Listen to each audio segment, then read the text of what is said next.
సిద్దిపేటలో పోలింగ్ సజావుగా సాగుతోంది. యువత, మహిళలు, వృద్ధులు పెద్ద ఎత్తున పోలింగ్ కేంద్రాలకు తరలివచ్చి ఓటు హక్కును వినియోగించుకుంటున్నారు. దీనిపై దూరదర్శన్ ప్రతినిధి నాగరాజు మరిన్ని వివరాలు అందిస్తారు. నాగరాజు, చెప్పండి, సిద్దిపేటలో ఓటింగ్ సరళి ఎలా సాగుతోంది?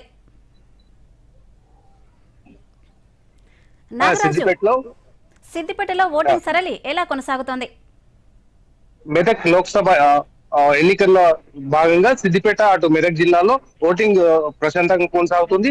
ఉదయం 7 గంటల నుంచి ప్రారంభమైన ఓటింగ్ 9 గంటల వరకు 10.99% ఉండగా ఇది 11 గంటల వరకు 28.30% చేరుకుంది.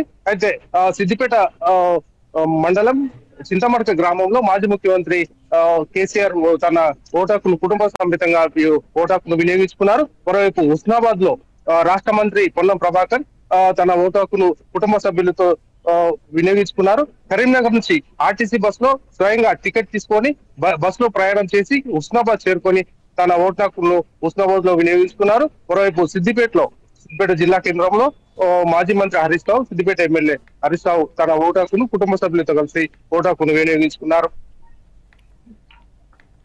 Thank you Nagaraju.